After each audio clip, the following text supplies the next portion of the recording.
Let's talk about the moments that catch us off guard, the ones that tighten our chest and make us feel small before we even understand what happened. You know the ones.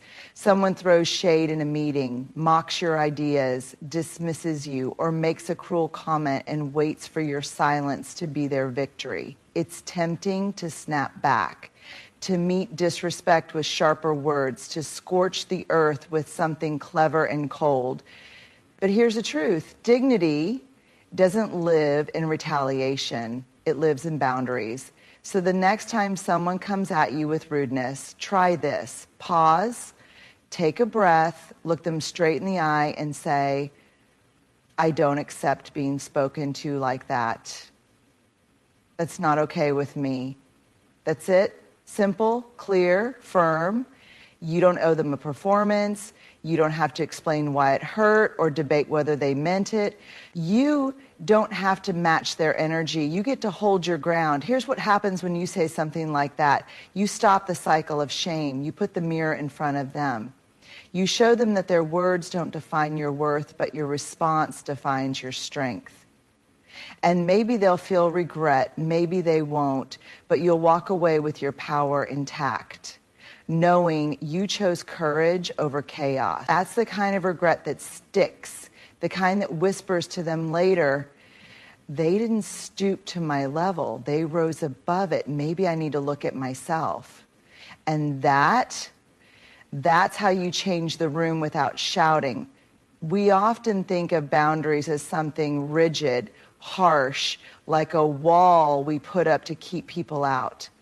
But that's not what true boundaries are about. Boundaries are not about shutting others out. They're about letting the right people in and showing everyone how to treat us with care, dignity, and respect. A wall says, stay away. A boundary says, this is where I end and you begin. It's the difference between self-protection rooted in fear and self-respect rooted in clarity. When someone is rude to you, disrespectful, demeaning, it can shake you. And in that moment, it might feel easier to shut down or lash out. But what if instead you chose to hold a boundary? What if you said, hey, I'm not okay with that. That tone doesn't work for me. I'm willing to have a conversation, but not like this. Those aren't ultimatums. They're declarations of worth. You're not punishing the other person. You're honoring yourself. You see, boundaries aren't a way to control someone else's behavior. They're a way to control how much access their behavior has to your well-being. They're a signal not just to others, but to yourself, that your time, your energy, your peace of mind, they matter. And here's the thing, people might not like your boundaries, especially if they benefited from you not having any. But that discomfort, it's not your burden to carry. You are not responsible for someone else's reaction to your self-respect. Boundaries are love in action, sometimes for others, always for yourself. So no, they're not walls. They're bridges. Bridges to healthier relationships, to clearer communication, to a life where you don't have to shrink, pretend, or absorb disrespect just to keep the peace. And once you start living like that, with clear, kind, unwavering boundaries, people learn that you are not someone to be taken lightly. You are someone who honors their worth out loud. And that's powerful. It's so easy to fall into the trap of believing that shame can somehow be a motivator, that if we feel bad enough about ourselves, we'll somehow change, grow, or improve. But here's the truth. Shame doesn't teach us anything valuable. It only paralyzes us, stifles our growth, and diminishes our sense of worth. Shame whispers, you are not enough. Shame tells you you've messed up so badly, there's no redemption for you. Shame isolates you, forcing you to hide parts of yourself that are beautiful, unique, and worthy of love. When you've been shamed, the focus is no longer on growth or learning, it's on survival. It's about protecting yourself from the pain of being judged, criticized, or belittled. And when you're in survival mode, you can't learn, you can't expand, and you definitely can't heal. Instead, you build walls around your heart and retreat into a place where you feel safe but not whole. The real danger of shame is that it convinces us that we are inherently broken, flawed, or unworthy of love and respect. It leads us to believe that our worth is conditional based on what we do, how we perform, or how we are seen by others. The result, we become obsessed with perfection, constantly chasing approval, always measuring ourselves against impossible standards. But here's the thing, no one is perfect, not a single person. We all make mistakes, we all fail, and we all have moments where we wish we had done things differently. But failure doesn't define us, our ability to rise from it does. Instead of shame, self-compassion is what truly teaches us. It's the gentle understanding that we are human, that mistakes are part of the journey, and that growth doesn't happen by tearing ourselves down, but by lifting ourselves up. Self-compassion is the teacher that shows us that imperfection doesn't diminish our worth, it deepens our humanity. So the next time you make a mistake or face criticism, whether it's from others or yourself, remember, shame isn't going to teach you anything. It won't lead you to better decisions, healthier habits, or stronger relationships. But self-compassion will. It will remind you that you are enough just as you are. It will encourage you to own your mistakes, learn from them, and grow into the person you are meant to be. Shame may try to convince you that you are broken, but self-compassion will show you that you are a work in progress, and that's something to celebrate, not fear. Does this resonate with what you're looking for? Would you like it tailored further in any specific direction?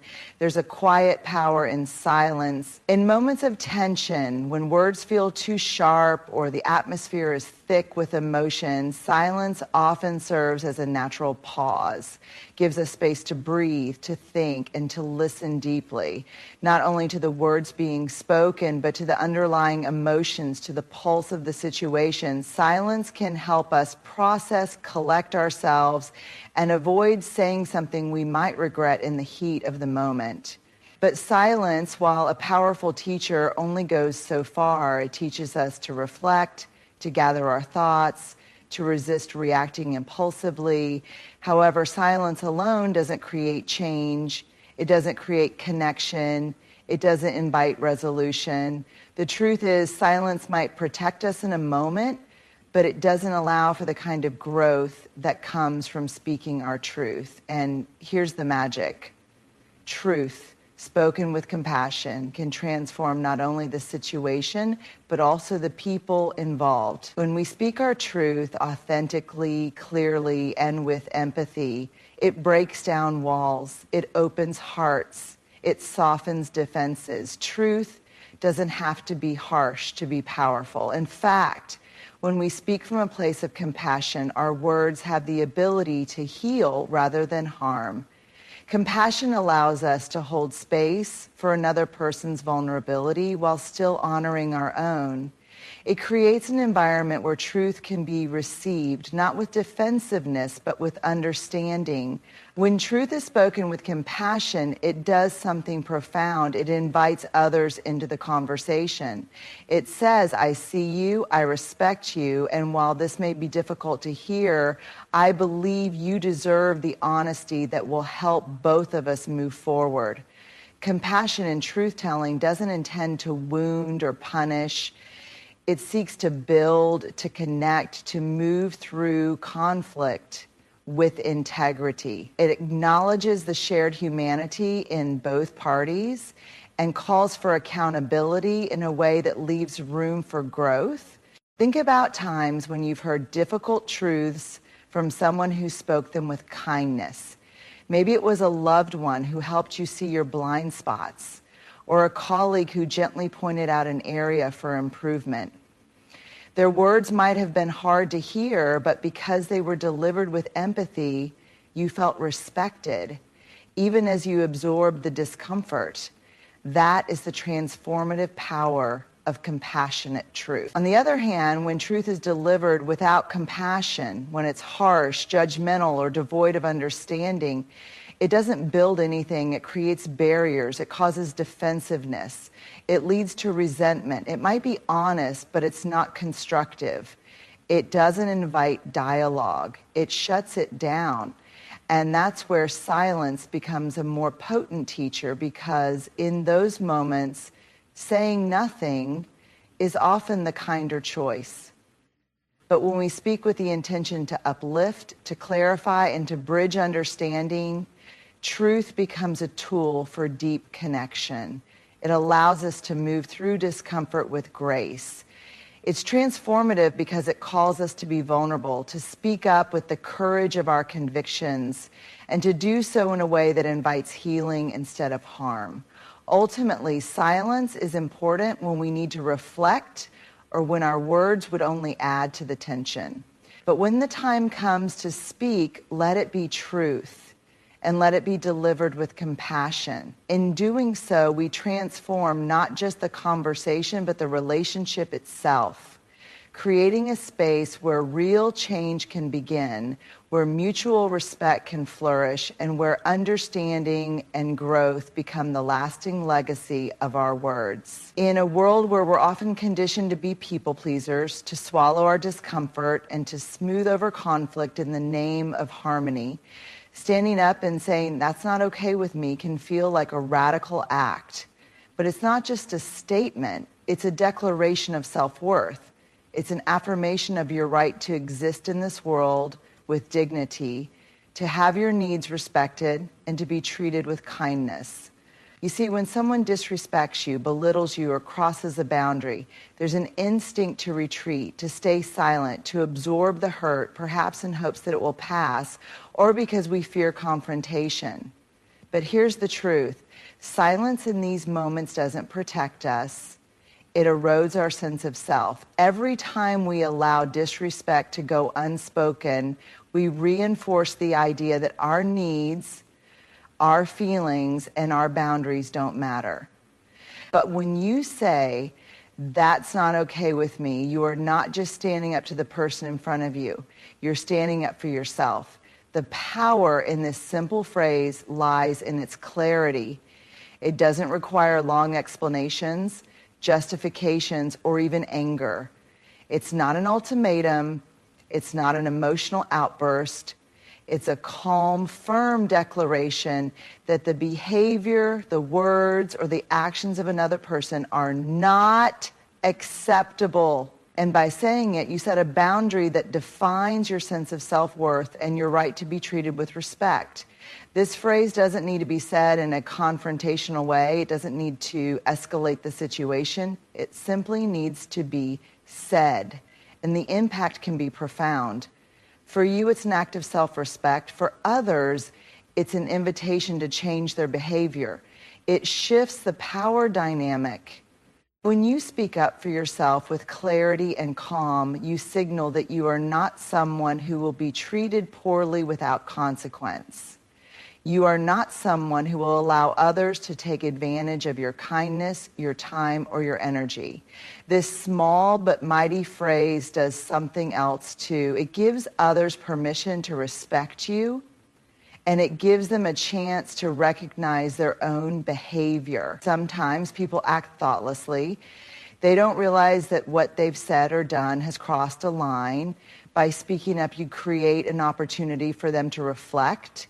It's a way of holding space for them to take responsibility, and in doing so, it encourages healthier interactions. But there's a deeper level to the power of this phrase. Saying "that's not okay with me" is also a way of modeling self-respect for others. It shows people around you that it's okay to assert your boundaries. It teaches them that they don't have to tolerate disrespect, nor do they have to make excuses for others' behavior.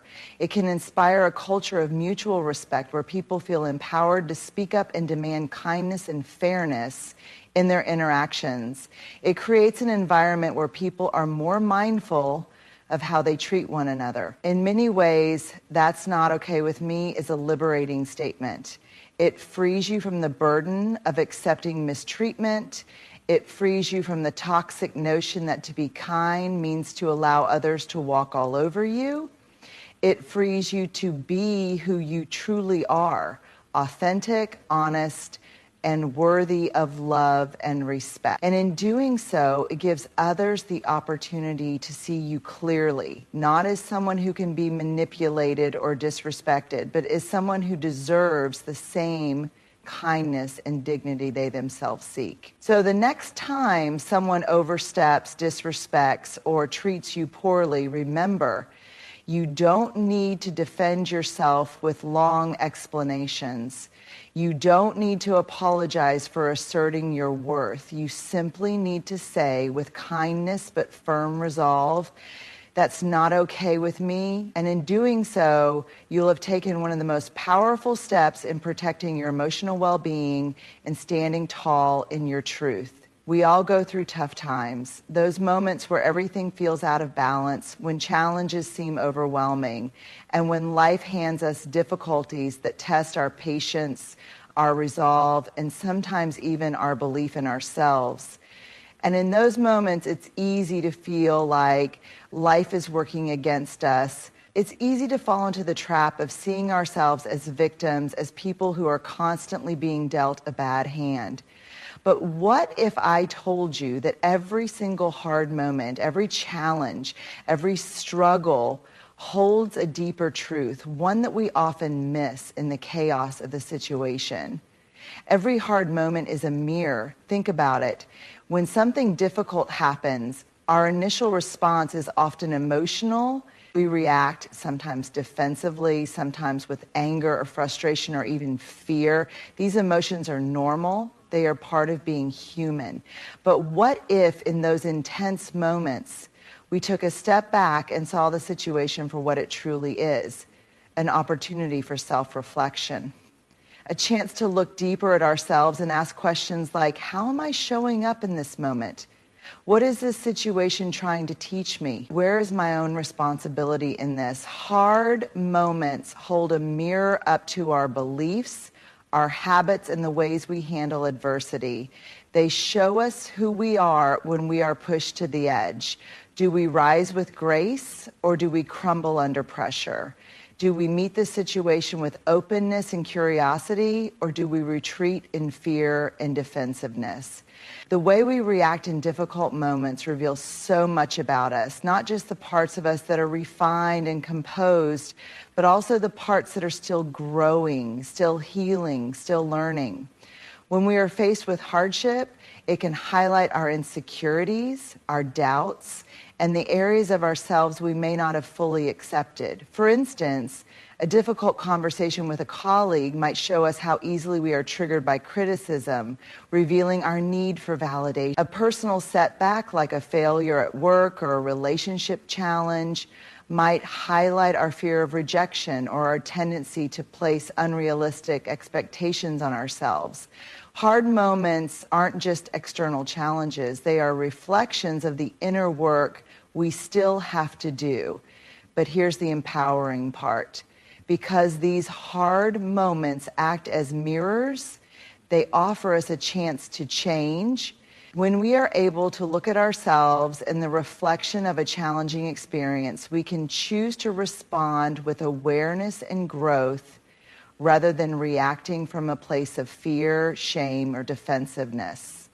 Each time we face a difficult situation and choose to pause, reflect, and understand ourselves better, we are given an opportunity to evolve.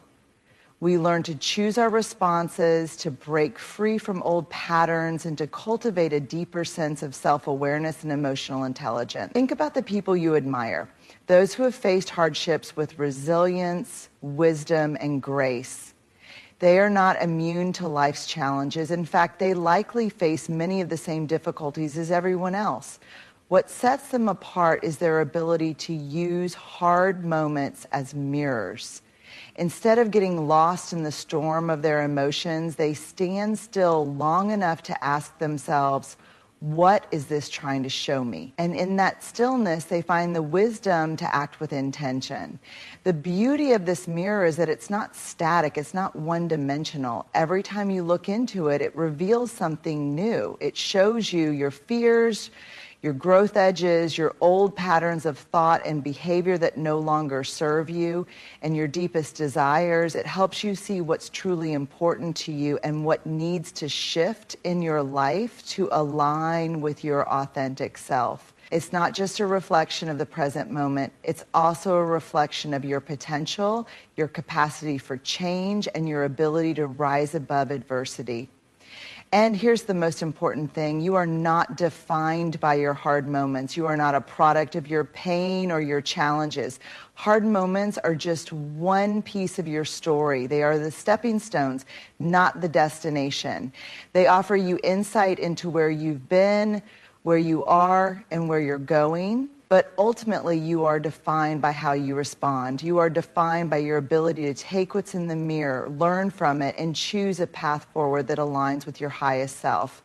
So the next time life hands you a difficult moment, remember, it's not just a test of your strength. It's a mirror showing you the truth of who you are right now and who you are becoming. Take a breath, look into that mirror, and ask yourself, what can I learn from this? What is this moment trying to teach me? How can I use this to grow into the person I want to be? The hard moments don't last forever, but the lessons they offer can shape the rest of your life. In conclusion, every challenge we face is an opportunity for growth and self-reflection. Hard moments act as mirrors, showing us who we are, how we respond, and where we need to evolve. By embracing boundaries, speaking our truth with compassion, and using adversity as a mirror, we empower ourselves to live with integrity and self-respect. These moments don't define us, they refine us.